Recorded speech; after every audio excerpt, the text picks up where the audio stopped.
Un policía racista arresta a un niño negro de 5 años. Pronto descubre que su padre es un veterano militar. Y todo cambia en un instante. Solo quienes jamás permitirían que arrestaran a un niño negro de 5 años se suscribirán ahora mismo. «Oye, ¿dónde están tus padres? ¿Qué haces aquí?» El grito resonó en el aire como una rama rota. Cairo Monroe, de 5 años, se detuvo en seco en la acera agrietada de la calle principal de Elmsworth, con un avión de juguete de madera firmemente agarrado entre sus pequeñas manos. Su sudadera azul ondeaba con la brisa. La tela era demasiado grande para su diminuta figura. El pueblo estaba tranquilo, las tiendas cerradas el fin de semana, la gente encerrada en casa o sumida en la rutina. Pero para Cairo, todo se había congelado. Al otro lado de la calle, aparcado junto a una ferretería cerrada, había una patrulla policial, con el motor zumbando suavemente. Al volante estaba el agente Bradley Kane, un hombre cuya mandíbula y mentalidad cuadradas a menudo dejaban poco espacio para los matices. Observaba a Cairo con los ojos entornados. La sospecha ya lo recorría como un instinto. El niño no había hecho nada malo. No corría, no gritaba, simplemente caminaba cabizbajo, tarareando en voz baja mientras volvía a casa. Pero al oficial Kane, algo en el chico le parecía fuera de lugar. Salió de la patrulla con un golpe sordo con las botas rechinando contra el hormigón. Cairo se estremeció al oír el ruido y apretó el avión de juguete contra su pecho. «Dije», ladró Kane cruzando la calle sin esperar respuesta, «¿qué haces aquí solo?» «Me voy a casa», respondió Cairo, apenas un susurro. Su voz temblaba, insegura.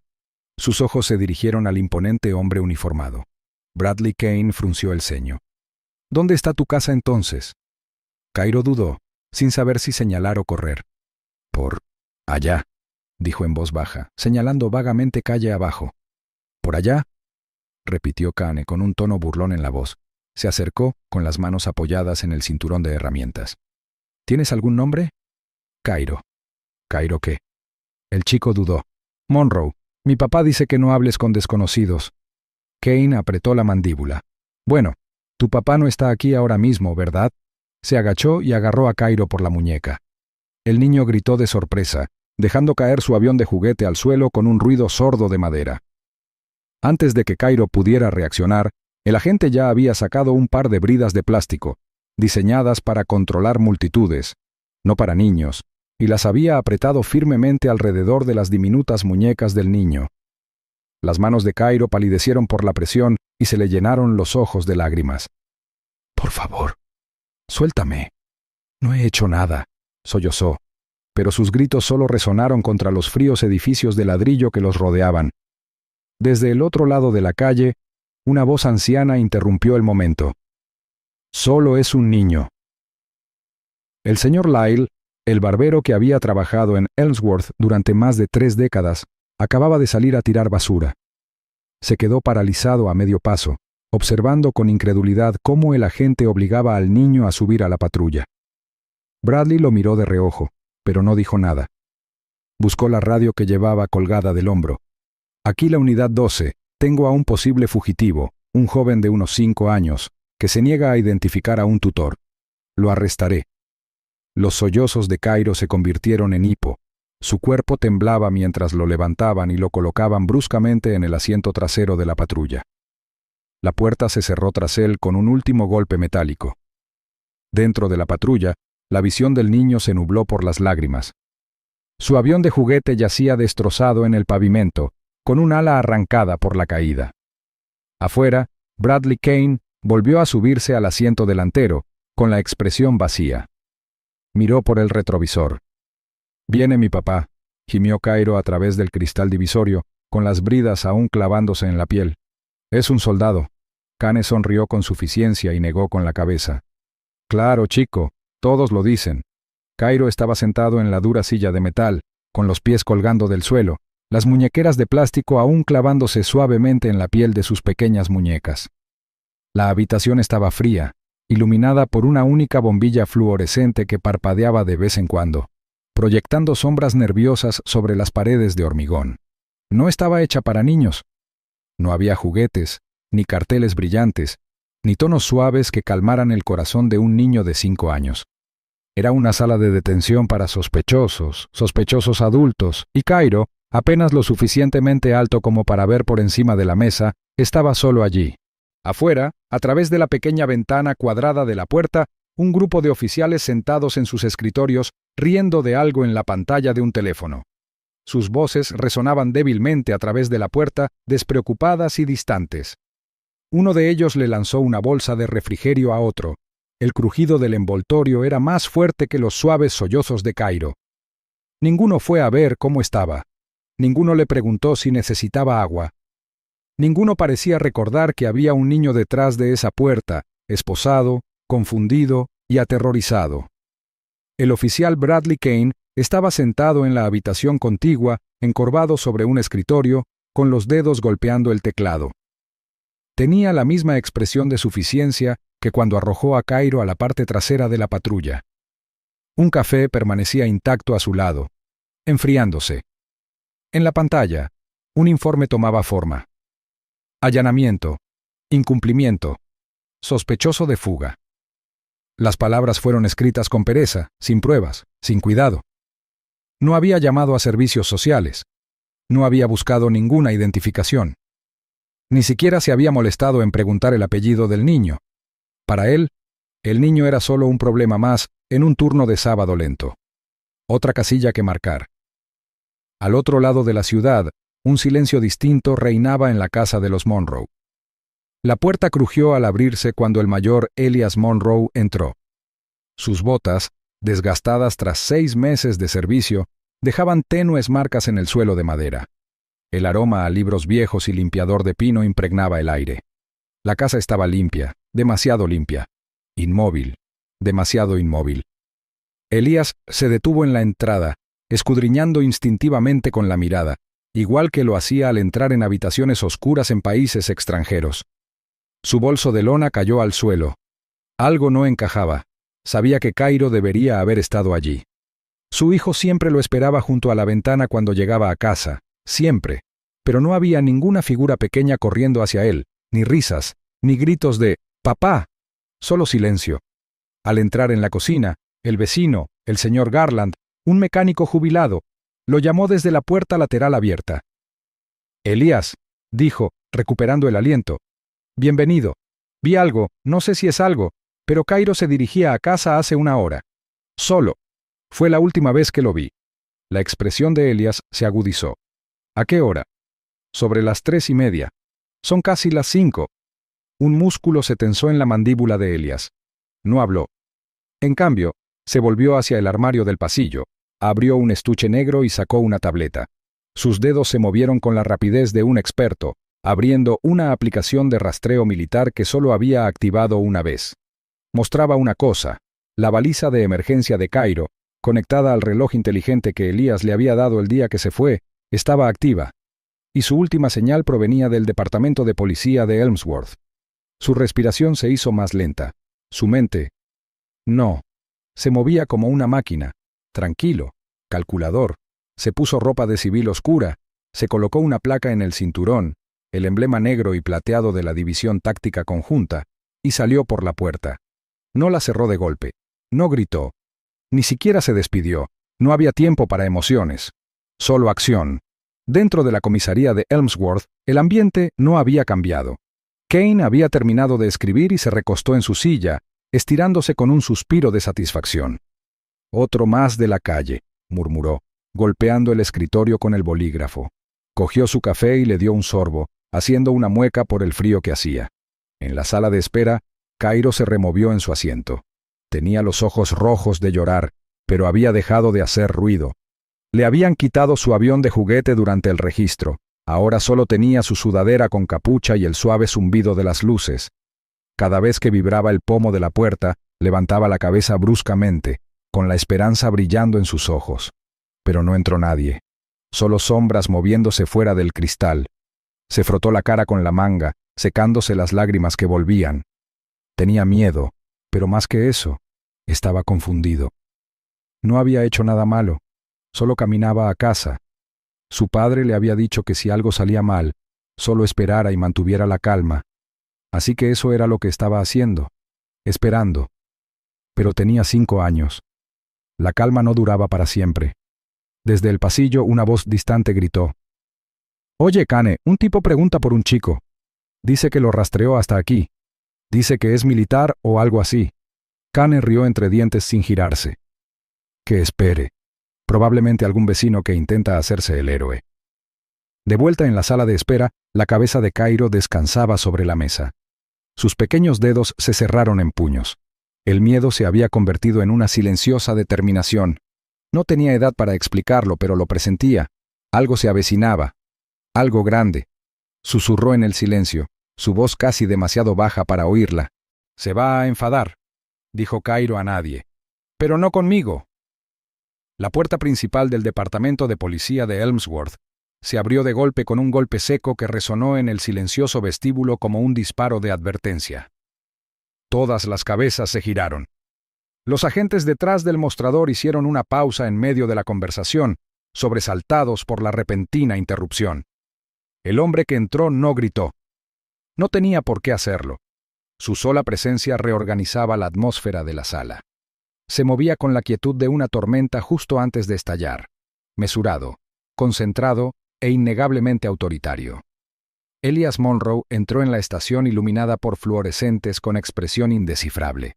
Vestía pantalones de civil, botas negras pulidas y una chaqueta oscura con la cremallera cerrada justo debajo de la clavícula. Sin identificación visible, sin insignias militares. Sin embargo, algo en su porte, la espalda erguida, la mirada firme, el paso firme, exigía atención. Respeto. Miedo incluso. Desde detrás de las persianas de la oficina contigua, el agente Bradley Kane levantó la vista hacia la conmoción. Vio entrar al hombre, entrecerró los ojos y se levantó lentamente de su silla. Con el aplomo despreocupado de quien cree tener el control, salió al pasillo y se acercó al recién llegado. «¿Puedo ayudarle?», preguntó Bradley con los brazos cruzados, en un tono monótono pero condescendiente. Elias no se detuvo hasta que solo los separaban unos centímetros. Miró directamente a los ojos del oficial, tranquilo pero frío. «¿Dónde está mi hijo?», Srenia preguntó. Bradley frunció el ceño. No le gustaba el tono del hombre, ni que el desconocido no se hubiera presentado. Enderezó la espalda, sacando pecho en un sutil intento de imponer su autoridad. «Tendrá que esperar afuera, señor», dijo. «Esta es una investigación en curso». El pasillo se quedó en silencio. Incluso el sonido de tecleo en la sala de informes cesó. Elías no se movió. Sus ojos, sin pestañear, parecían calcular cada tic en el rostro de Bradley. Su voz, cuando volvió a hablar, era más aguda que antes, tranquila, pero con un matiz de advertencia. «Su departamento ha detenido ilegalmente a un niño de 5 años, mi hijo de 5 años, y va a abrir esa puerta antes de que haga una llamada que cambie su número de placa». Bradley parpadeó, sorprendido por el repentino cambio de tono. Separó los labios como si fuera a discutir, pero las palabras no salieron. Detrás de él, un oficial mayor se levantó de su escritorio. El sargento Klein, con las sienes canosas y años de servicio silencioso grabados en las arrugas de su frente, se acercó un paso más y observó al hombre de la chaqueta negra. Sus ojos se abrieron de par en par. «Kane», dijo Klein en voz baja, agarrando el codo del oficial más joven. «Ese es Monroe». Bradley se giró hacia él, confundido. «¿Quién?». Klein se inclinó y susurró. «Elias Monroe. División Táctica Conjunta. Estratega de inteligencia. Autorización de nivel 7. Esa placa en su cinturón es real, y si está aquí, algo ya salió mal». Bradley tensó la mandíbula y la expresión de confianza que había anclado su rostro toda la mañana comenzó a desvanecerse. Volvió a mirar a Elias, pero ahora sus ojos se dirigieron a la placa parcialmente escondida bajo el dobladillo de la chaqueta. El metal pulido brillaba lo justo bajo las luces del pasillo. El momento se hizo interminable. Elias se acercó un paso más. No alzó la voz, no amenazó, pero cada sílaba sonaba como una cuenta regresiva. «Abre esa puerta». El ruido metálico de la puerta al abrirse resonó como un disparo en el pasillo estéril. La mano del sargento Klein tembló levemente al girar el pomo, revelando la fría y sin ventanas sala de espera. Una única luz fluorescente zumbaba en lo alto. proyectando un resplandor estéril sobre la pequeña figura acurrucada en un rincón, con sus diminutas manos apoyadas en el regazo y las bridas de plástico mordiéndole suavemente las muñecas. Cairo Monroe levantó la vista. En el momento en que sus ojos se encontraron con la alta figura en la puerta, algo cambió en el aire. ¡Papá! La voz de Cairo rompió como una ola en el silencio. Antes de que nadie pudiera reaccionar, el niño saltó hacia adelante.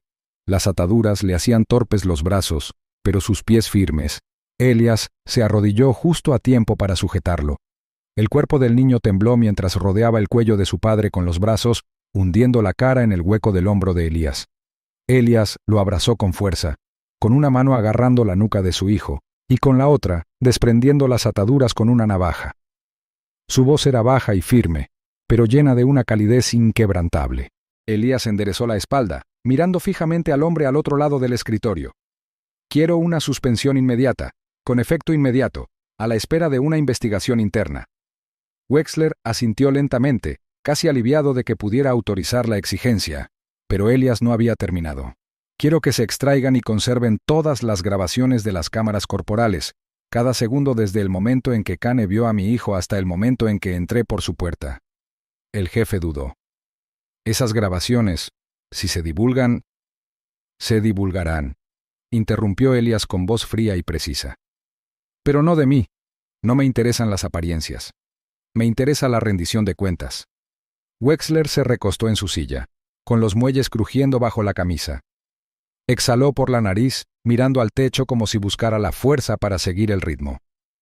«Y», añadió Elias, «quiero una carta formal de disculpa, escrita, firmada y distribuida a todas las divisiones con autorización táctica conjunta. Quiero que sepan exactamente qué sucedió, cada paso en falso».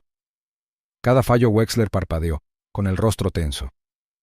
«Eso podría llamar la atención nacional». Elías no parpadeó. «Esa es la idea». Un largo silencio se extendió entre ellos, un silencio que parecía el ojo de una tormenta. Fuera de la oficina se oyó el sonido apagado de un teléfono sonando sin respuesta. Wexler cogió lentamente su teléfono de escritorio y empezó a marcar. Le temblaba la mano al presionar cada botón, y cuando la línea empezó a sonar, volvió a mirar a Elias, esta vez con algo más cercano al miedo que al arrepentimiento. «Recibirás lo que pediste», dijo Wexler, llevándose el teléfono a la oreja. «Pero espero que entiendas que esto podría destrozar el departamento». Elias se puso de pie. Su silla rozó suavemente el suelo. Se ajustó el cuello de la camisa y caminó hacia la puerta, pero se detuvo justo antes de abrirla. Giró la cabeza lo suficiente para que Wexler pudiera oír con claridad las últimas palabras, su voz baja y firme, resonando como un veredicto en la sala. «Dile esto al oficial Kane. No solo arrestaste a un niño. Desencadenó una guerra para la que no estabas preparado». La puerta de la comisaría se abrió con un chirrido justo cuando la luz de la mañana iluminaba los escalones. Un joven oficial de recepción levantó la vista, esperando otra queja de un ciudadano o la entrega de un café. En cambio, el movimiento borroso de un transeúnte al otro lado de la calle llamó su atención. Alguien tenía el teléfono en la mano, apuntando directamente a las puertas de cristal del departamento de policía de Elmsworth. La grabación aparecería más tarde en Internet, temblorosa pero lo suficientemente clara como para capturar el momento exacto en que Elias Monroe cruzó el umbral con una voz que transmitía más autoridad que cualquier placa del edificio.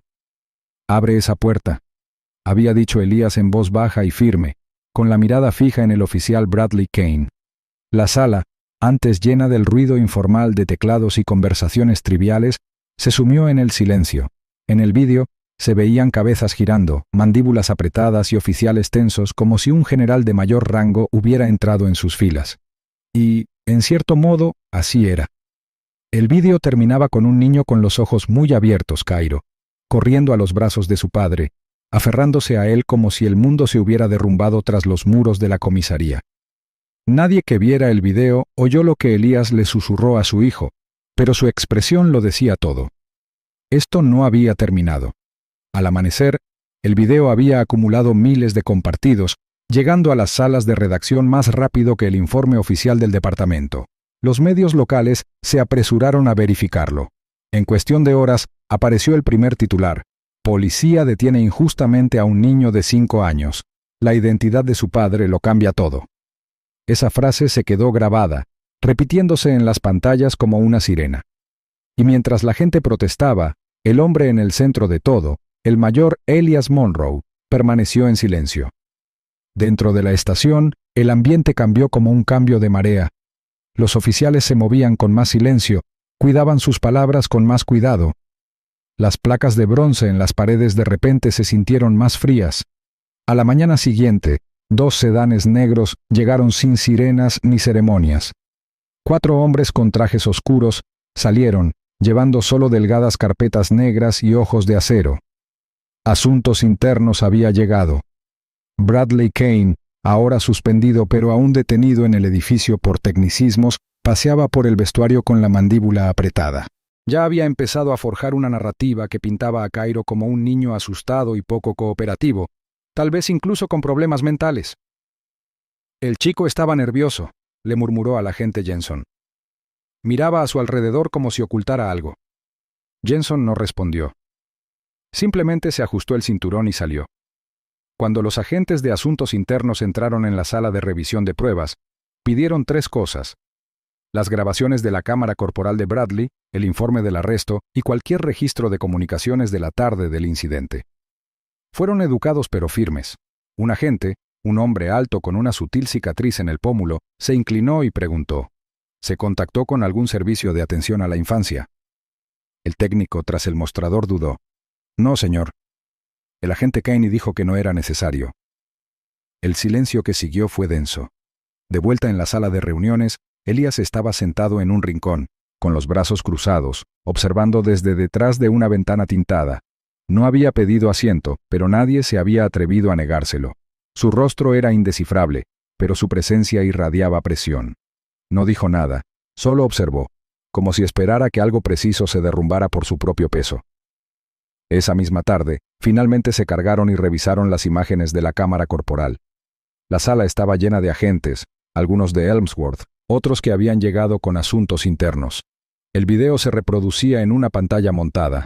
La marca de tiempo parpadeaba mientras la escena se desarrollaba. Bradley bajaba de su patrulla y gritaba con aspereza: «Oye, ¿dónde están tus padres?». Un niño pequeño se giró, sobresaltado, murmurando: «Me voy a casa». Entonces, sin previo aviso ni más preguntas, el agente se acercó, agarró la muñeca del niño y le ató las manos con una brida. Los gritos del niño perforaron el aire. Pero lo peor no fue el arresto, sino la forma en que Bradley sonrió con suficiencia a la cámara. «Pequeño alborotador», murmuró, tan alto que el micrófono lo captó. «Siempre aprenden a las malas». La sala se llenó de asombro. Un oficial superior de Asuntos Internos pausó el video y se inclinó hacia adelante. «¿Le pidió identificación al niño?». «No», dijo el técnico en voz baja. «¿Verificó el nombre del niño?». «No, señor». «¿Se registró correctamente el arresto?». No hubo respuesta. Esa noche, una segunda ola de medios dio la noticia, esta vez con imágenes de la cámara corporal. La confianza pública en el Departamento de Policía de Elmsworth, ya de por sí frágil, se hizo añicos. Los programas de entrevistas debatieron si el comportamiento de Bradley se debía a prejuicios, negligencia o ambos. Abogados de derechos civiles intervinieron. Exoficiales condenaron el arresto. Pero a pesar de todo, Elias no dijo nada públicamente, ni declaraciones, ni entrevistas, simplemente observaba. Para él, el silencio nunca era rendición, era estrategia. Se podían ignorar las palabras, se podía ignorar la indignación. Pero hechos, documentación e imágenes irrefutables, esas eran armas más efectivas que gritar. No le interesaba la venganza.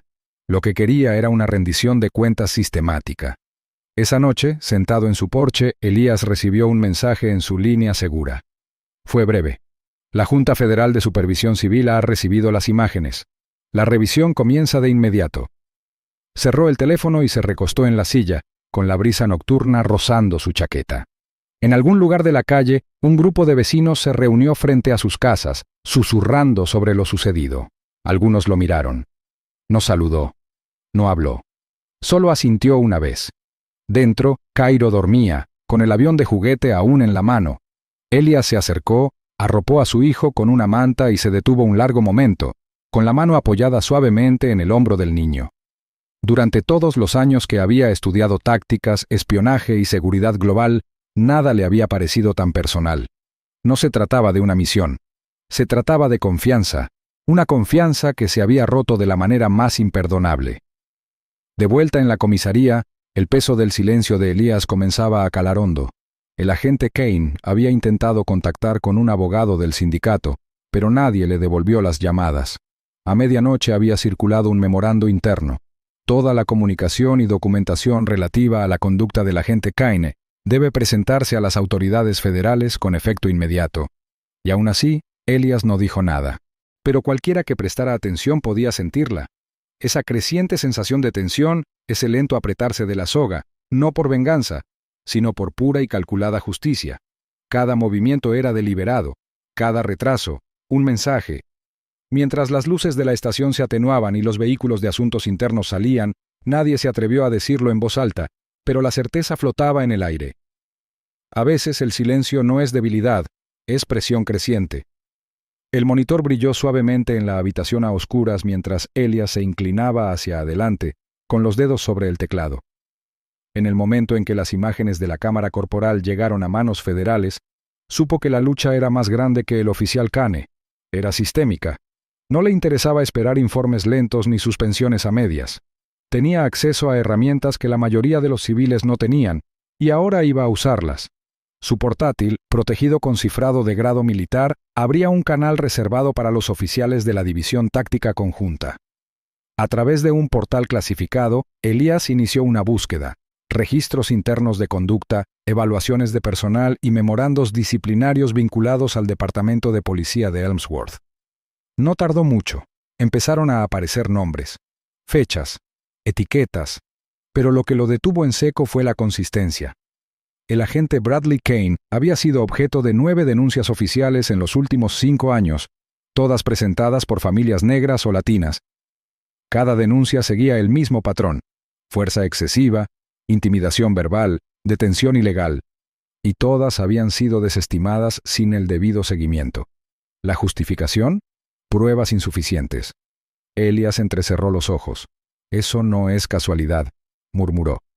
Con unas cuantas pulsaciones más, abrió un informe secundario. La cadena de custodia digital interna de los archivos de las cámaras corporales. Fue entonces cuando surgió el patrón más profundo. Casi todos los incidentes que involucraban a Kane presentaban irregularidades técnicas, archivos registrados como corruptos, sin marcas de tiempo, cámaras reportadas como fallas de funcionamiento, solo durante paradas de alta tensión.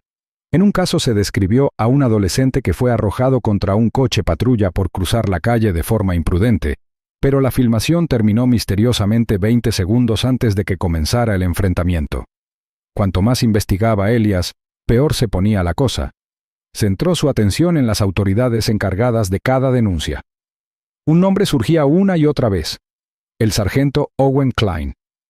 Klein era el mismo hombre que había reconocido a Elías en la comisaría y que había abierto discretamente la habitación donde se encontraba Cairo. Ahora, Elías entendía por qué. Klein sabía quién era Elías y, lo que era más importante, qué podía descubrir. No había tiempo que perder. Elías cogió su teléfono y realizó una llamada segura a Adrian Lorne, un antiguo contacto en la oficina de supervisión táctica. «Necesito un bloqueo», dijo Elías sin preámbulos. Congelación total de los servidores internos del Departamento de Policía de Elmsworth, informes de denuncias, registros digitales, copias de seguridad de audio, todo. Hubo una larga pausa antes de que Adrian respondiera. «¿Es personal?» «Es quirúrgico», respondió Elías. «¿Y atrasado?» Horas después, un sobre sellado con la etiqueta de prioridad clasificada aterrizó en el escritorio del jefe Wexler. La orden interna no era opcional. Exigía la congelación inmediata de todos los archivos del departamento en espera de una auditoría federal de integridad de datos. La noticia corrió rápidamente por la comisaría. Los agentes susurraban mirando el escritorio vacío de Kane. Algunos sabían que algo andaba mal desde hacía tiempo, pero ahora era innegable. Mientras tanto, Bradley Kane empezaba a sentir que las paredes se cerraban sobre él. Se quedó solo en el cajero automático cerca de la calle Halden, con el cuello de la chaqueta subido y la mirada fija en todas direcciones. Al introducir la tarjeta, un extraño mensaje apareció en la pantalla. Transacción denegada. Contactar con la institución. Confundido, lo intentó de nuevo. El mismo resultado. Dentro del banco, un cajero le informó discretamente que sus cuentas habían sido marcadas bajo revisión federal por posible mala conducta financiera. Kane no lo entendía. Ni siquiera había sido acusado formalmente. ¿Por qué su vida se desmoronaba tan rápido? Ya estás a salvo, murmuró, besando al chico en la frente. Tras ellos, la habitación permaneció paralizada. Nadie habló. Nadie se atrevió. Elias se levantó lentamente, irguiéndose en toda su estatura mientras Cairo permanecía a su lado, deslizando su pequeña mano instintivamente hacia la palma de su padre. Elias giró la cabeza hacia los oficiales reunidos. Sus ojos recorrieron al grupo, rostros rígidos, algunos sonrojados, otros pálidos. Su mirada era pesada, fría como el acero pero serena, como el viento antes de una tormenta. ¿Quién de ustedes autorizó este arresto? Srenia preguntó con voz tranquila, pero impregnada de una autoridad que exigía una respuesta. Nadie respondió. Pero él ya lo sabía. Oficial Kane, dijo Elias en voz baja, mirando fijamente al hombre que estaba a la derecha. Bradley Kane cambió de postura, apretando la mandíbula. Abrió la boca, con un atisbo de bravuconería volviendo a su postura. Yo... No respondas. La voz de Elias lo atravesó como una cuchilla, afilada y autoritaria. Bradley se estremeció como si lo hubieran golpeado. El peso de la sala lo oprimía. Elias dio un paso al frente, con un lenguaje corporal tranquilo, pero inconfundiblemente dominante. Porque todo lo que digas ahora forma parte de una investigación, continuó Elias. Y te aseguro que no es una de la que saldrás ileso. Los demás agentes guardaron silencio. Sus miradas se dirigieron a Bradley, a Klein, al suelo. Nadie se movió. Cairo apretó con más fuerza la mano de su padre. Elias bajó la mirada y vio el ligero temblor que aún persistía en los dedos del chico. Su voz se suavizó al arrodillarse de nuevo, poniéndose a la altura de los ojos de su hijo. «Ve a esperar en el coche, hijo», dijo con dulzura. «Cierren las puertas. Salgo en 5 minutos». Cairo dudó un momento, como si no estuviera seguro de querer soltarlo. Pero Elias le hizo un gesto tranquilizador con la cabeza. El chico le devolvió el saludo, un poco más valiente ahora, y pasó junto a la multitud de oficiales. Sus pequeños pasos resonaron por el pasillo, cada uno más firme que el anterior. Elias no se giró hasta que el clic de la puerta del vestíbulo al cerrarse confirmó la salida de su hijo. Ahora, a solas con los oficiales, los enfrentó de frente. Su tono cambió. Era más frío, más agudo, más fuerte. Ahora hablemos de la parte en la que le explicarán a su jefe, y eventualmente a la supervisión federal, por qué siguen aquí parados como si nada hubiera pasado. La puerta de la oficina del jefe Ronald Wexler se cerró de golpe tras Elias Monroe con una fuerza que silenció incluso el pasillo exterior. No esperó una invitación. Entró directamente, con la mirada serena y la postura firme, y se sentó frente al jefe sin quitarse el abrigo. Wexler ya estaba sentado. El frágil informe del arresto le temblaba ligeramente en la mano. La luz del techo zumbaba débilmente, proyectando largas sombras en la habitación. Un televisor en silencio en un rincón estaba congelado en el rostro de un presentador de noticias, pausado a media frase, como si el mundo mismo se hubiera detenido a esperar qué sucedería a continuación. Wexler levantó la vista lentamente. Su rostro mostraba el desgaste de los años en un puesto que exigía compromiso. Su ralo cabello canoso, sus ojos hundidos y su corbata floja delataban a un hombre que ya había pasado su mejor momento, pero que no ignoraba lo que se avecinaba. Le temblaban ligeramente las manos al dejar el informe sobre la mesa entre ellos. «Seré sincero», empezó con la voz ronca, sin mirar a Elias a los ojos.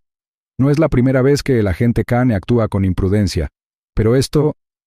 Hizo una pausa, golpeando el informe con el dorso de los dedos. «Esto está más allá de cualquier protección que pueda darle». Elias no respondió de inmediato. Observó a Wexler sopesando sus palabras, dejando que el silencio se alargara lo suficiente como para incomodar el ambiente. Luego, lentamente, se inclinó hacia adelante, con la voz serena pero afilada como una cuchilla. «No solo arrestó a un niño», dijo. «Arrestó a un niño militar. Mi hijo».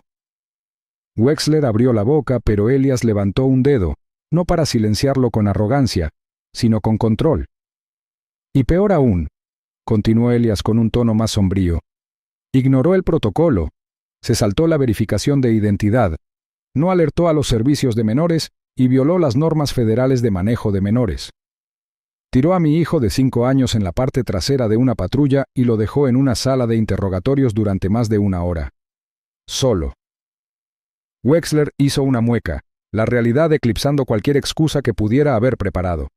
Se frotó la frente y bajó la voz. ¿Qué quiere? Salió al frío aire de la tarde, paseándose de un lado a otro. El pánico le atenazaba la garganta. Llamó al sargento Klein, pero saltó directamente al buzón de voz. Luego llamó al jefe Wexler, pero la línea se cortó. Nadie contestaba. Ya no. Dentro de su coche, golpeó el volante. «Me están tendiendo una trampa», murmuró. «Me están dejando libre». No sabía que Elías ya le llevaba 5 pasos de ventaja. De vuelta en su estudio, Elías se recostó en su silla, observando cómo el informe final se subía a su archivo cifrado. No se sentía triunfante, solo concentrado.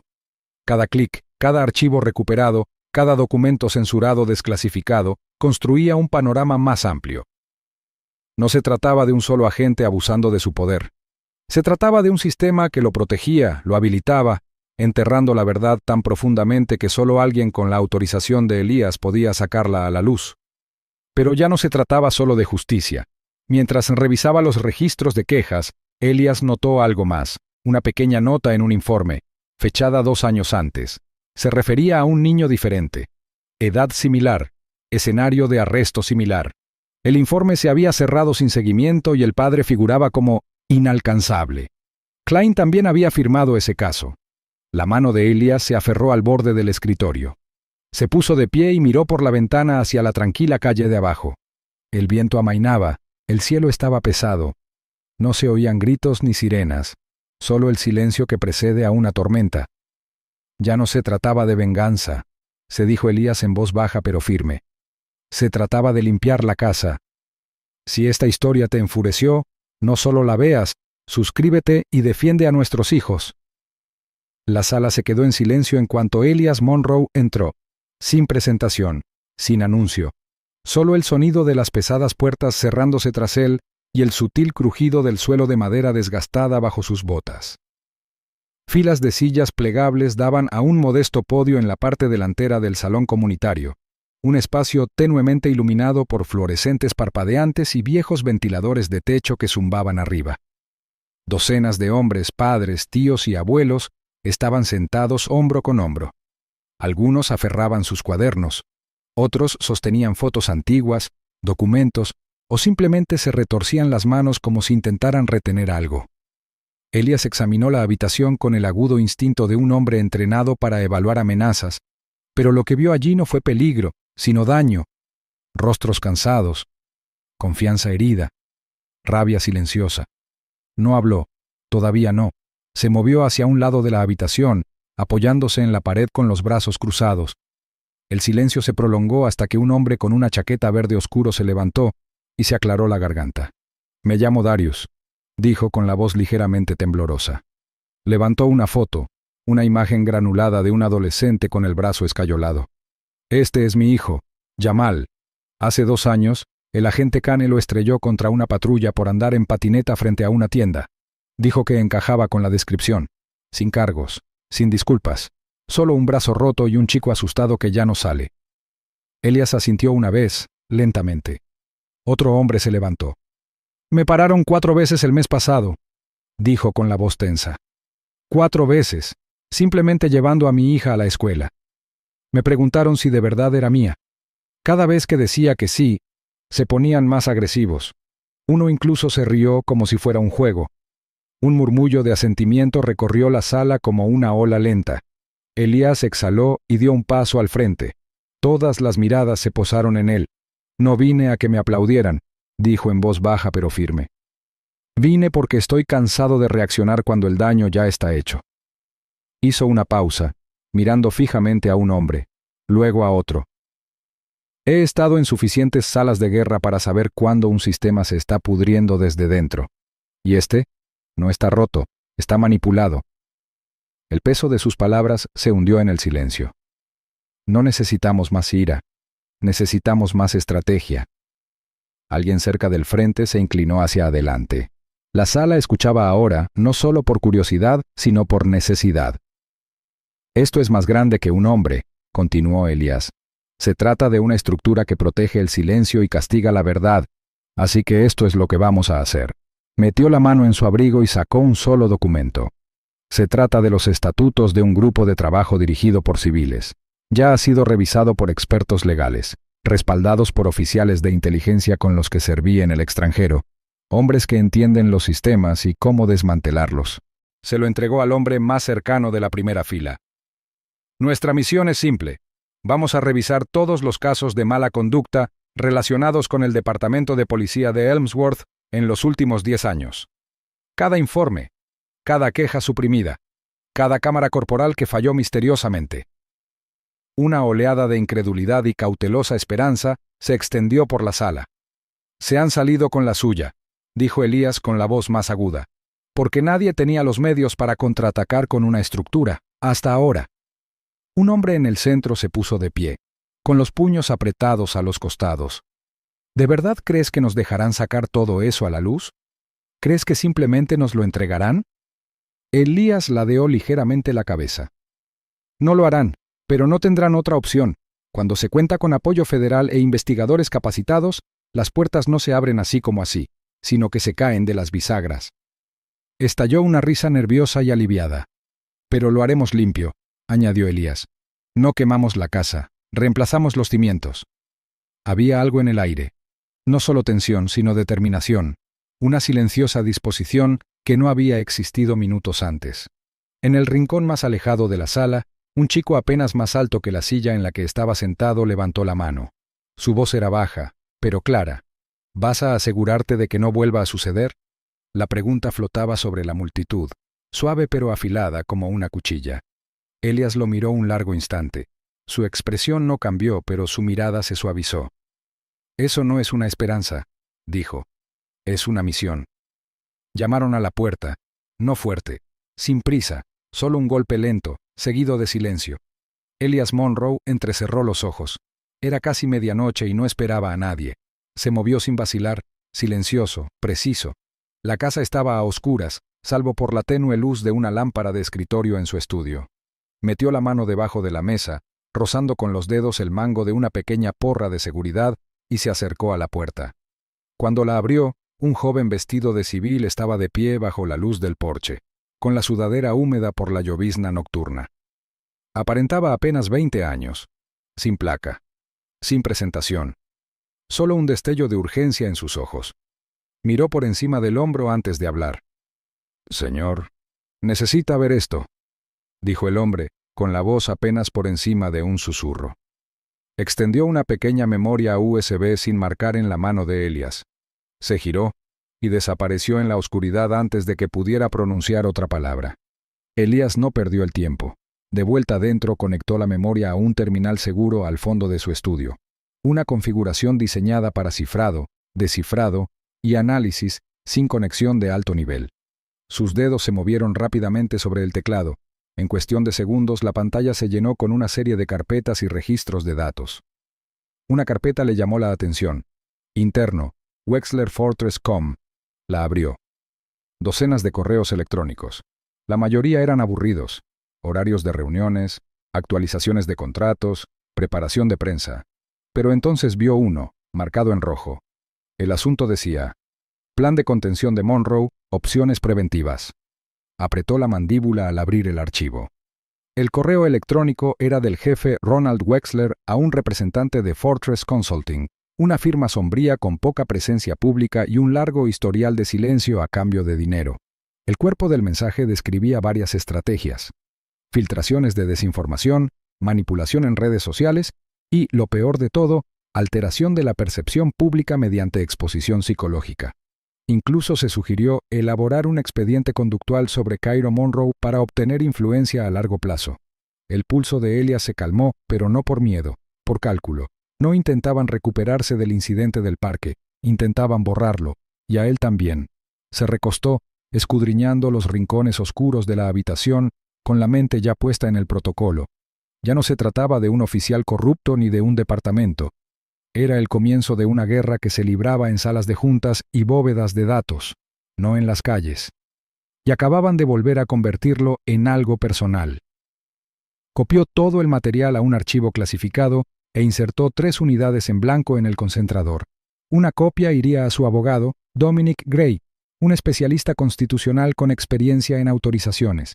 La segunda, a Alden Rich, un reportero discreto pero implacable al que Elias había protegido durante un conflicto en el extranjero. El tercero, dudó un momento antes de escribir el nombre. Marcus. Solo Marcus. Sin apellido. Sin dirección. Solo un contacto oculto en el lado oscuro de las operaciones. Alguien a quien solo Elias podía contactar, y solo cuando las cosas ya no tenían solución. Cada archivo estaba cifrado con claves únicas, y se enrutaba a través de bucles seguros en la nube para su transferencia. A medida que las barras de progreso avanzaban hacia la finalización, Elias apagó la lámpara del escritorio y se quedó mirando el reflejo en la oscura pantalla del monitor. No habló, no le hacía falta. Arriba, Cairo se removió en sueños, murmurando algo ininteligible mientras se aferraba a su soldadito de juguete. Elias se levantó, caminó hasta el pie de las escaleras y se detuvo. Podía oír el viento que arreciaba afuera, el leve traqueteo de una rama de árbol contra el revestimiento. La casa, aunque fortificada, de repente se sintió expuesta. De vuelta en su estudio, escribió una sola línea en su diario de campo antes de guardarlo bajo llave. El enemigo ha cambiado de forma. Mantengan la cobertura civil. Preparen resistencia activa. Extendió la mano una vez más hacia la memoria USB, dándole vueltas entre los dedos como una pieza de ajedrez recién levantada antes de una jugada crucial. La batalla en la que se encontraban ya no era de opinión pública, se había deslizado hacia las sombras, donde la verdad se convertía en moneda corriente y la distracción era letal. El sol de la mañana traería titulares. Con el tiempo habría audiencias, arrestos, tal vez incluso discursos de renuncia. Pero esta noche se trataba de asegurar la verdad antes de que desapareciera. Elias guardó el disco duro original en un compartimento oculto tras un panel suelto de la pared y se sentó a su escritorio, con la mirada al frente. Los archivos estaban guardados. Las piezas se movían. El silencio fue temporal. Si quieren luchar en las sombras, entonces encendamos todas las luces. El sobre era delgado, liso, beige y sin marcar, y estaba solo en el buzón de Elias Monroe como si lo hubieran colocado con cuidado quirúrgico. Supo al instante que no pertenecía allí, no estaba doblado como una factura, no tenía el peso de un memorando del gobierno y carecía de marcas postales. Lo metió dentro sin abrirlo, con los dedos firmes pero con el instinto alerta. En la encimera de la cocina, bajo la fría luz blanca, Elias cortó la parte superior del sobre y sacó lentamente una hoja de papel satinado. Se quedó sin aliento durante medio segundo.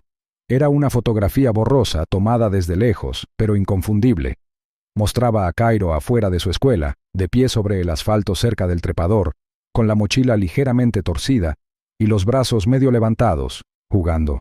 Y allí, con tinta roja y gruesa, había un círculo dibujado alrededor de su pequeño cuerpo. Ninguna nota, ninguna exigencia, ninguna firma. Solo un mensaje silencioso, nítido como una bala. Lo vemos, lo sabemos.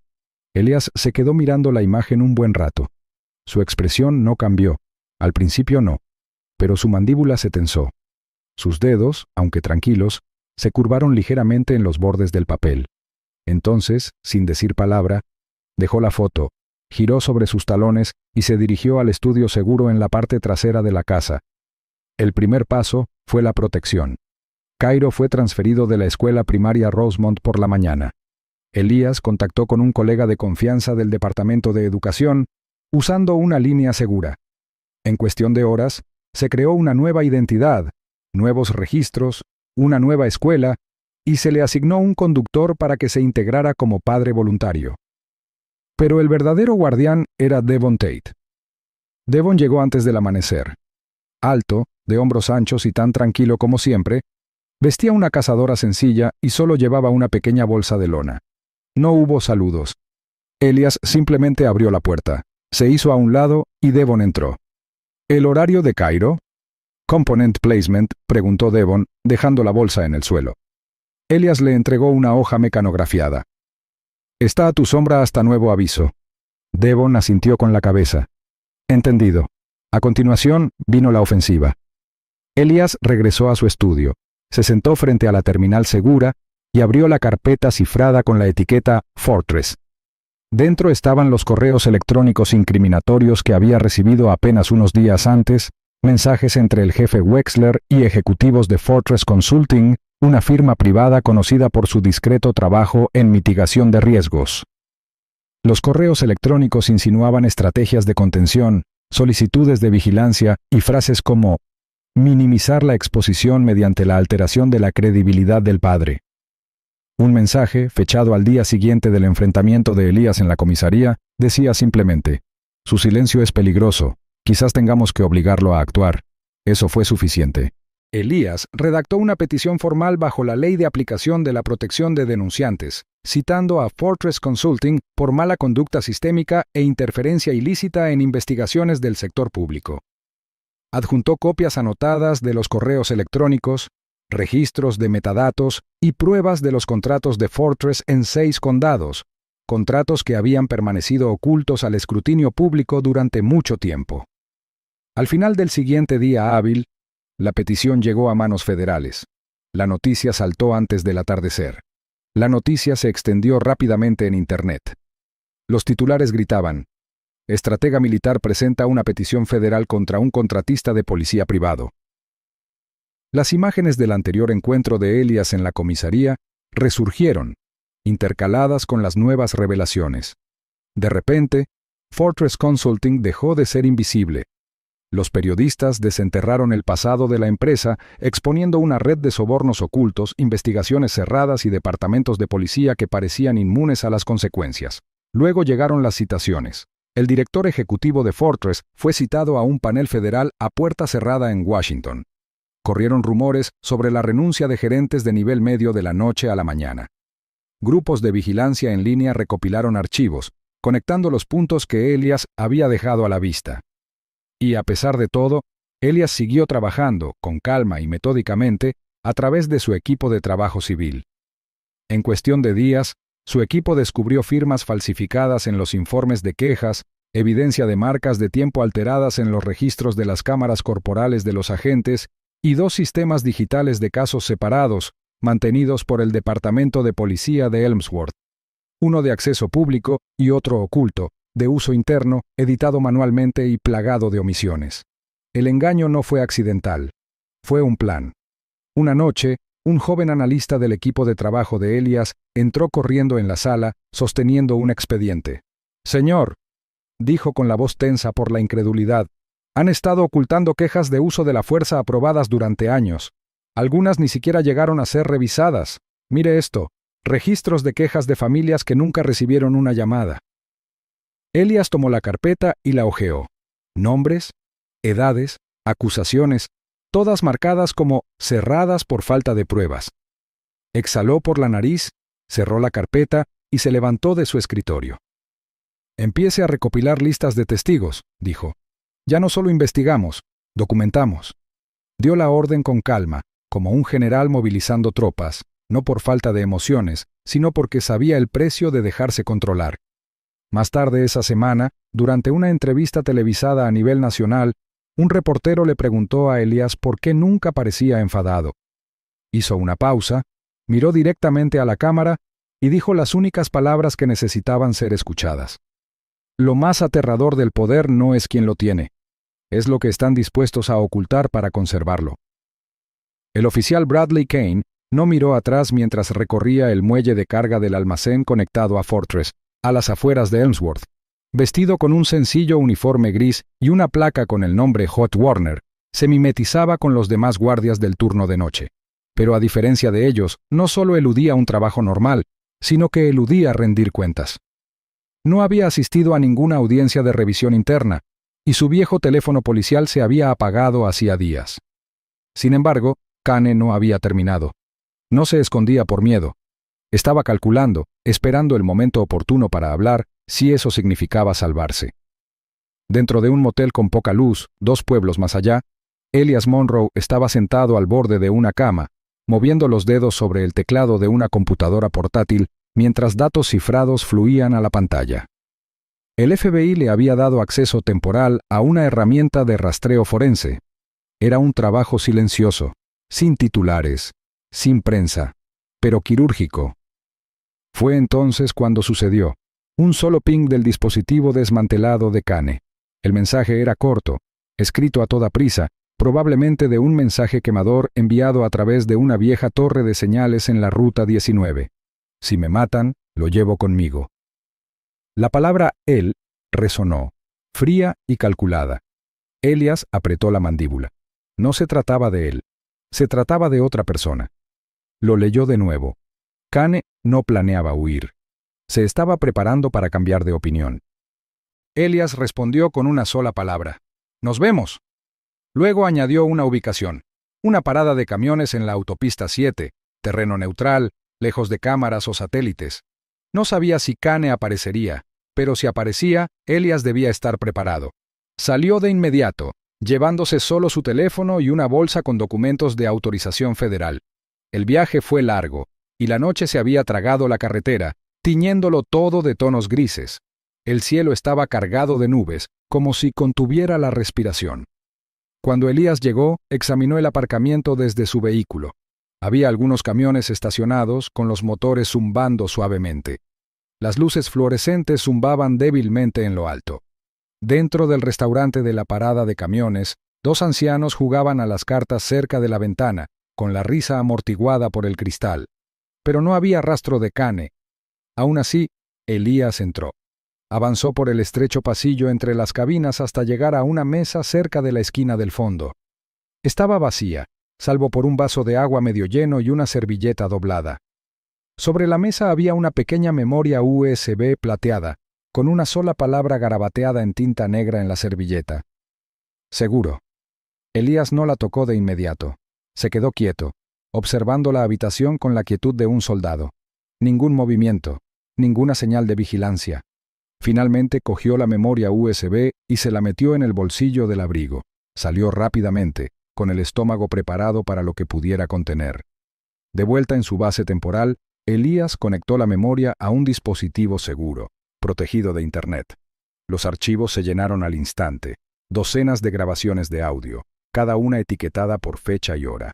La primera se abrió con estática, seguida de voces, la de Kane, inconfundiblemente áspera y segura de sí misma. Colocamos el teléfono detrás del asiento. Digamos que lo encontramos ahí. Nadie revisa las marcas de tiempo a menos que las presionemos. La voz de Klein siguió, más baja y cautelosa. Si sale mal, tú asumes el riesgo. Ya lo acordamos. Wexler firmó. Había más, docenas. Discusiones sobre pruebas plantadas, renuncias forzadas, pagos para silenciar a los denunciantes. Elias se inclinó hacia adelante, con el rostro iluminado por el brillo de la pantalla. No se trataba solo de corrupción departamental, sino de protección premeditada de una estructura corrupta. Pero la última carpeta lo detuvo en seco. Protocolo Cairo. Dudó antes de abrirla. Dentro solo había dos archivos. Uno era una foto, granulada, estilo vigilancia, de Cairo en un evento escolar meses antes del arresto, de pie junto a un tablero de proyectos sobre el servicio militar de su padre. El segundo archivo era un clip de audio. Elias pulsó play. «Es el hijo de Monroe», dijo la voz de Kane. «Nos mantenemos al tanto. Si ese chico crece y empieza a hacer preguntas, a encontrarle la culpa, estamos perdidos». Se hizo un silencio en la cinta, y luego la tranquila respuesta de Wexler. «Entonces no esperes a que crezca». Elías se quedó paralizado. La comprensión no lo golpeó como un trueno, sino como una ola lenta y gélida. Cairo no fue arrestado por casualidad. El incidente del parque no había sido una muestra espontánea de parcialidad, sino el primer movimiento visible de un juego oculto que se venía desarrollando desde hacía mucho tiempo. Las piezas encajaron con brutal claridad. La vigilancia, la extraña resistencia en la comisaría, el intento de desprestigiar el comportamiento de Cairo. No temían el rango de Elias, ni su autorización, ni su historial. Temían algo mucho más poderoso, su legado. Se recostó en la silla, exhalando lentamente. Compartiría esto con el FBI, no sin antes crear copias de seguridad cifradas. 2 copias. Una para los abogados, otra para la prensa. Y entonces, sin dudarlo, etiquetó una tercera copia y la envió a un contacto con un solo nombre: Marcus. La lucha había cambiado. Ya no se trataba de justicia por un momento. Se trataba de desmantelar la amenaza contra un futuro. Elías se levantó, se acercó a la ventana y miró hacia la noche. Su reflejo lo miraba, cansado, pero no destrozado. No me tenían miedo. Tenían miedo de en qué se convertiría mi hijo al crecer. La pantalla parpadeó una vez y luego se iluminó. Elias Monroe estaba de pie en el centro del escenario del Centro Cívico de Elmsworth. El suave zumbido de las cámaras y el silencio sin aliento de la multitud lo apretaban como pesos invisibles. Las luces no eran demasiado brillantes, pero eran cálidas contra su piel, familiares de una manera que le recordaba a las sesiones informativas tácticas antes de misiones de alto riesgo, excepto que esto no era una guerra en el extranjero. Esto era aquí, en casa. Y esto era personal. Detrás de él, una gran pantalla de proyección mostraba la imagen congelada de una carpeta de escritorio etiquetada como Evidencia 1. Elías dio un paso al frente con las manos entrelazadas. No llevaba uniforme militar, solo una camisa negra abotonada y unos pantalones sencillos. Pero su postura era inconfundible. Alerta, firme, autoritaria. A su alrededor, filas de reporteros aferraban sus cuadernos y micrófonos. A la izquierda se sentaban miembros de la comunidad, familiares de víctimas del pasado, algunos ya susurrando con anticipación. A la derecha, un puñado de oficiales uniformados permanecían inmóviles, observando con cautela. «No les haré perder el tiempo», comenzó Elías con voz tranquila pero decidida. «Lo que están a punto de ver no son especulaciones, no son rumores, son hechos». Con un gesto de la cabeza al técnico entre bastidores, el video comenzó a grabar. El primer clip mostraba la grabación de la cámara corporal del oficial Kane, el momento crudo y sin editar en el que se acercó a Cairo en el parque. La sala se llenó de jadeos cuando la voz de Kane le ladró al niño, acusadora y fría. La imagen de Cairo, de apenas 5 años, agarrando su avión de juguete de madera y paralizado por el miedo, provocó gemidos audibles del público. «Esto», dijo Elías, mientras el video se detenía en la imagen de Cairo siendo atado con bridas, fue considerado comportamiento sospechoso, por un hombre con 9 denuncias previas de mala conducta, ninguna de las cuales fue investigada adecuadamente. Volvió a tocar el control remoto. Se reprodujo un segundo clip, un archivo de audio de Kane, Wexler y Klein, en una conversación privada, riéndose del uso de tácticas de contención para evitar la reacción pública. A continuación, se mencionó a Fortress Consulting. Documentos llenaron la pantalla, uno tras otro, mostrando pagos, informes de relaciones públicas falsos y diagramas de influencia destinados a desvirtuar la percepción pública de Elías y la familia Monroe. «Ellos lo sabían», dijo Elías, haciéndose a un lado, dejando que la evidencia hablara por sí sola. No solo actuaron con imprudencia, planearon cómo borrar las consecuencias. El último clip fue silencioso. Una imagen estática que hizo que toda la sala se llenara de energía. Era Cairo, esposado, sus pequeñas muñecas atadas con ataduras de plástico demasiado grandes para sus brazos, su mirada confusa, su boca abierta a punto de llorar. Elías regresó a la sala. Dejó que el silencio se extendiera el tiempo suficiente. «Esto», dijo, con la voz tensa, «es lo que parece la corrupción. No viene con sirenas, viene con silencio». No hubo aplausos, solo una quietud atónita. Un peso flotaba en el aire, una mezcla de vergüenza, dolor y comprensión. Entonces, como una marea creciente, el efecto se extendió. Los teléfonos vibraron. Los periodistas se apresuraron a subir videos. Algunos oficiales se levantaron en silencio y abandonaron la sala. Otros se quedaron con la cabeza gacha, negándose a sostener la mirada de Elías. El centro cívico se había transformado de sala de prensa en sala de audiencias, y Elías acababa de presentar los alegatos finales. Afuera, la reacción fue inmediata. Esa misma noche, agentes federales en vehículos sin distintivos llegaron a la oficina regional de Fortress Consulting. Se incautaron archivos, se confiscaron computadoras portátiles y 3 altos directivos fueron detenidos para interrogarlos. En Elmsworth, el jefe Wexler recibió una orden federal y fue puesto bajo arresto domiciliario. Su placa y arma de fuego fueron entregadas discretamente en su propia puerta.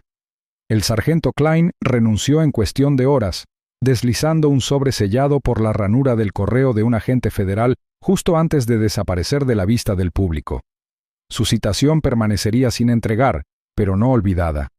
Y el oficial Caney lo detuvieron en la frontera del siguiente estado, usando un nombre falso e intentando subir a un autobús. Nunca logró salir. Al amanecer, el departamento de policía de Elmsworth ya no estaba bajo control local. Se había promulgado la administración judicial federal, se congelaron los protocolos internos, se cerraron los archivos, y se programó una reestructuración integral del departamento que comenzaría de inmediato. Más tarde esa noche, cuando las últimas preguntas se desvanecieron y los vehículos de noticias comenzaron a recoger sus pertenencias, Elias salió del edificio. No habló a las cámaras. No posó para los destellos. Simplemente puso la mano sobre el hombro de Cairo, firme, protector, seguro, y guió a su hijo entre la multitud. El destello de las luces iluminó su camino, pero Elías no parpadeó. Caminó derecho hacia adelante, con una mano en el bolsillo y la otra aferrándose a la única razón por la que estaba allí. No sonrió. Solo asintió. No celebramos la supervivencia. La honramos asegurándonos de que nadie más tenga que pasar por lo mismo. La carta llegó una tarde lluviosa, escondida debajo de una pila de correo de organizaciones sin fines de lucro en la residencia Monroe. Elias la vio de inmediato, sin remitente, solo un sello oficial apenas estampado en lacre plateado. Se quedó en el vestíbulo, con las manos aún húmedas por la instalación de una nueva cámara de seguridad junto al garaje, y la abrió con cuidado. Dentro estaba la decisión oficial del Consejo Nacional de Conducta en las Fuerzas del Orden. Bradley Kane, Ronald Wexler y Mark Klein serían inhabilitados permanentemente para ejercer cualquier función policial en todo el país. La decisión no era apelable. Elias leyó el documento 2 veces, y luego una vez más, respirando más despacio. No era triunfo lo que sentía, sino algo más firme. Un cierre. Entró en la cocina, donde la tetera silbaba suavemente, se sirvió una taza de té, y se sentó a la mesita junto a la ventana. Afuera, la lluvia caía sobre el patio trasero donde la bicicleta de Cairo estaba apoyada contra la cerca, todavía embarrada por un paseo matutino.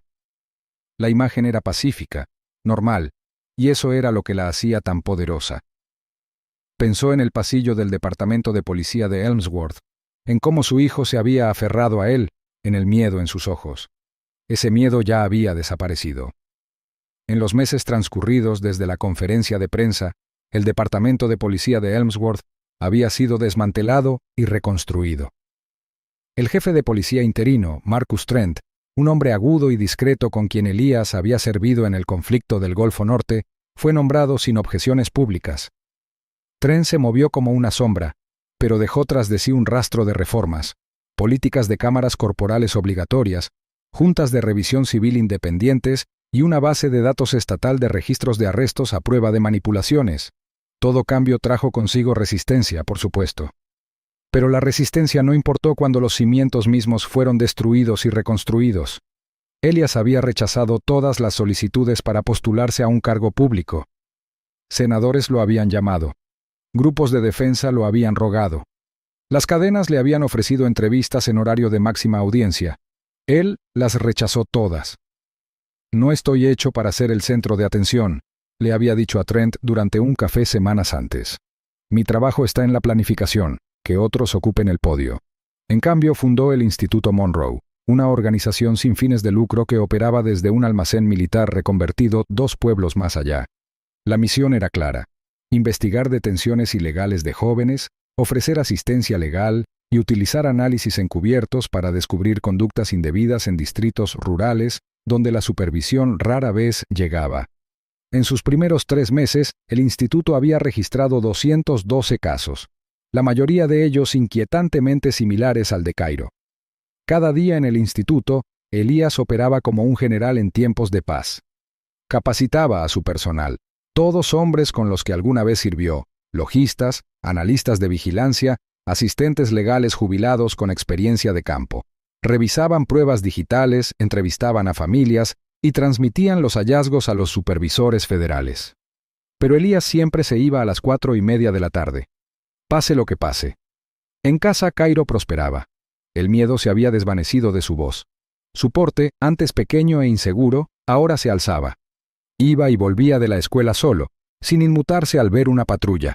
Seguía usando su sudadera favorita, aunque ahora un poco más corta. Estaba creciendo rápido. En su mochila, sujetado a la cremallera, colgaba un pequeño soldado de juguete verde. Era un regalo que Elías le había dado el día que el Instituto Monroe abrió sus puertas. Una noche, mientras el crepúsculo se extendía por el patio trasero y las sombras de los pinos se colaban por encima de la cerca, Elías estaba sentado en el estudio escribiendo en un diario. El fuego crepitaba suavemente a su lado. Era un libro en proceso, una guía para padres que crían hijos en tiempos inciertos.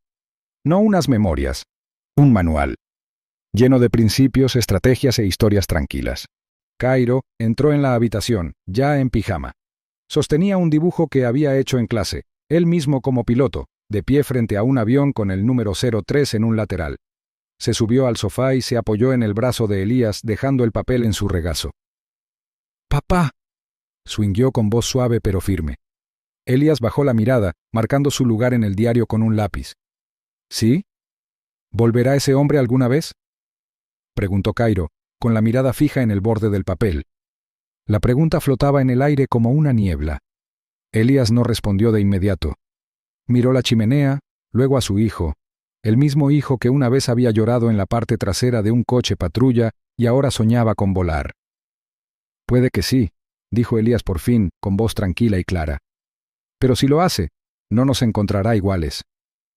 Cairo asintió y se apoyó en el hombro de su padre, dejando que el dibujo cayera entre ellos.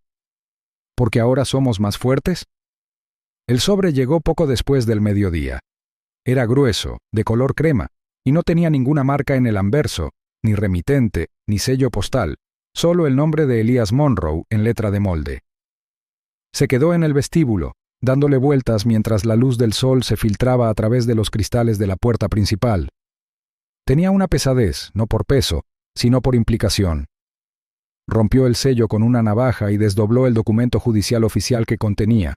Sus ojos recorrieron el texto rápidamente, entrenados tras años descifrando escritos más complejos en la mitad de tiempo.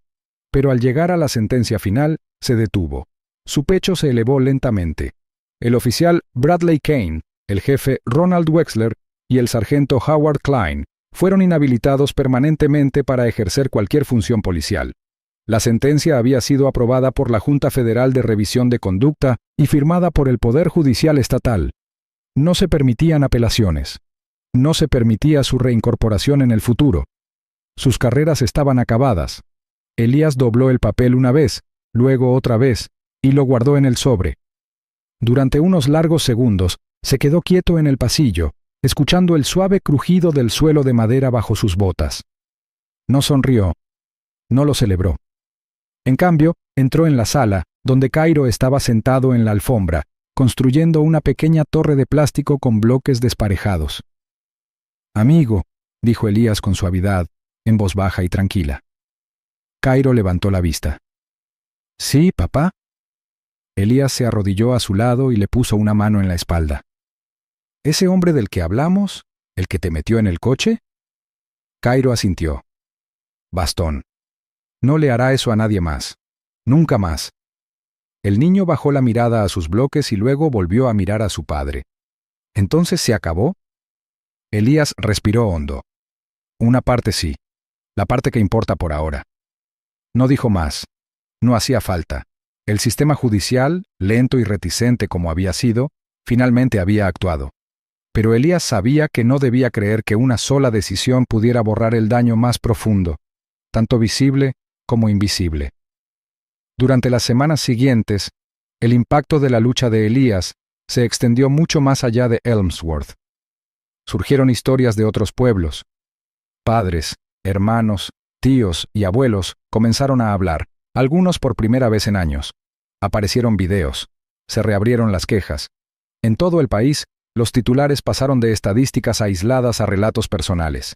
Y el nombre Monroe se convirtió en una fuerza silenciosa entre comunidades que habían sido ignoradas durante mucho tiempo.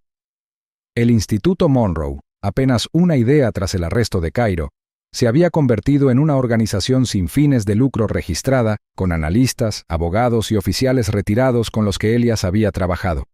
Los casos se multiplicaron, más de 1000 solo en el primer mes. La mayoría eran incidentes en pueblos pequeños, paradas ilegales, detenciones no denunciadas, pérdida de imágenes, pero cada caso contaba una historia, y cada historia importaba. A pesar de las ofertas de canales de noticias, políticos y juntas nacionales, Elias se negó a convertirse en una figura decorativa. No quería entrevistas ni apoyos. Quería resultados. Quería un cambio de raíz. Aún así, en la ciudad de Elmsworth, la vida comenzó a cambiar lentamente. El departamento de policía tenía un nuevo jefe interino, Michael Redd, un hombre severo pero justo que en su día dirigió las medidas de seguridad durante la misión de Elias en el extranjero, en la provincia de Camber. Redd implementó protocolos de transparencia para cámaras corporales, estableció juntas de revisión civiles independientes e incorporó a nuevos reclutas de diversas comunidades. Una de sus primeras acciones como jefe fue retirar la habitación sin ventanas y sin uso donde Cairo había estado recluido. De vuelta en casa, los cambios fueron más sutiles. Cairo, ahora en una escuela diferente, ya no necesitaba escolta de seguridad. Devon Tate, el ex oficial de logística que antes lo seguía de cerca, fue reasignado a investigación interna en el instituto. Cairo recorría los pasillos de la escuela en silencio, con respeto, pero con una nueva firmeza en el paso. El chico que antes se estremecía al ver pasar a los uniformados, ahora levantaba la mano con confianza en clase, y cada mañana enganchaba un pequeño soldado de juguete a su mochila, un regalo de su padre, que en su día formaba parte de un equipo de campaña de antaño. Por las noches, Elias escribía. Mantenía un diario de cuero marrón en la mesita junto a su sillón, lleno de reflexiones, algunas para él mismo, otras para Cairo. Esperaba, algún día, convertirlo en una guía para padres que navegaban por el caos de la injusticia sin perder la cabeza, ni a sus hijos. Una noche, mientras el sol se ponía y el mundo exterior se oscurecía, Cairo se subió al sofá a su lado. Apoyó la cabeza en el hombro de Elías y preguntó en voz baja: «Papá, ¿volverá ese hombre alguna vez?» La pregunta atravesó la calma como una cuchilla, pero Elías no lo demostró. Cerró el diario y miró a su hijo. «Puede que sí», dijo Elías con voz firme y mesurada. Cairo frunció el ceño, inseguro. «¿Pero si lo hace?» Elías extendió la mano y acarició el cabello de Cairo. Luego se giró para mirar por la ventana, observando el viento moverse entre los árboles mientras el anochecer se cernía sobre el vecindario. Su voz se convirtió en una promesa silenciosa. «No nos encontrará iguales». Cairo guardó silencio un momento y luego asintió lentamente. «¿Porque ahora somos más fuertes?» Elías sonrió levemente, sin apartar la mirada del horizonte que se desvanecía. La última luz del día se reflejaba en su mirada, resuelta, inquebrantable. «No», dijo, «porque ahora estamos listos». Que recuerden que Cairo no era quien necesitaba ser salvado, era el sistema. Quienes protegen a los niños negros del racismo ya se suscribieron. ¿Eres uno de ellos o solo estás mirando? Aviso legal. La historia que acabas de ver es ficticia, creada para destacar las consecuencias de la discriminación racial y la importancia de la justicia y el respeto. Su propósito es inspirar conversaciones sobre justicia, rendición de cuentas y la necesidad de reformas en las fuerzas del orden.